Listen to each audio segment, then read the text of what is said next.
This is my policy manual. Now, I know that this is actually a global problem. People use policies as negatives, don't they? They say we can't do something because it's our what?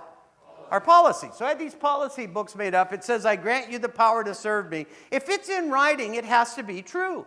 So my policy manuals, we carry this with me wherever I go. On the front of the policy manual, it says that. They're just about the size of a passport. On the back of it, where my picture is, you can actually put your own picture over my photo. I like to use his when I travel in Australia. But when your picture's on the back, that's all it takes. Because if it's in writing, it's in true, and you have your picture and it just says me, you win almost every time. And then I started writing down common policy problems that help people get out of trouble. I remember I checked in a hotel one time and the guy says, sir, all we have left are smoking rooms. And I said to him, I don't have any cigarettes.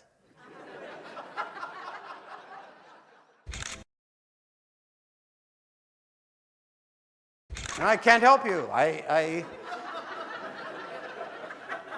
he said, you don't have to smoke. Oh, no. R.J. Reynolds, 16.12, clearly saying, and I thought I'd get him to laugh. Oh, no. So I said, do you have any non-smoking suites available? Yes, sir, we do, but they're $150 more per night. Now, I know I can't pass that cost on to my customers. So I said, can you upgrade me to a non-smoking suite at no additional cost since you gave away my non-smoking room? They said, no, our policy is we don't upgrade based on smoking preference. So I opened up my policy manual to page 17 and I read, if I request and reserve a non-smoking room at any hotel prior to my arrival, then said hotel is required by law to upgrade me to a non-smoking suite at no additional cost to me, no exceptions. And the lady looks at it and she tells the other clerk, it's right there. He's not kidding.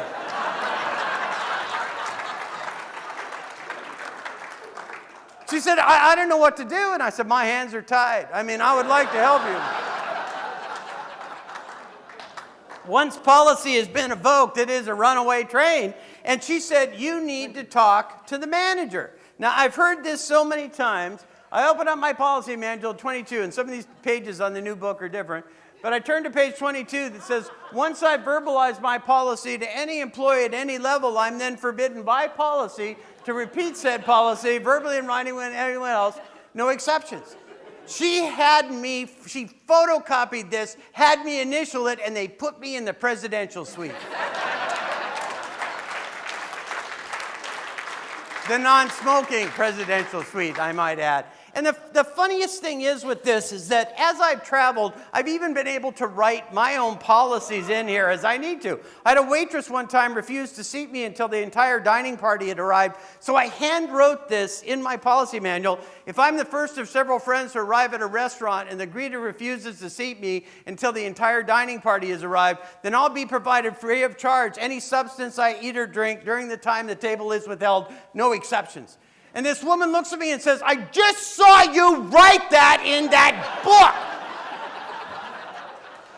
So I open up the section that authorizes me to write new and updated policies as needed.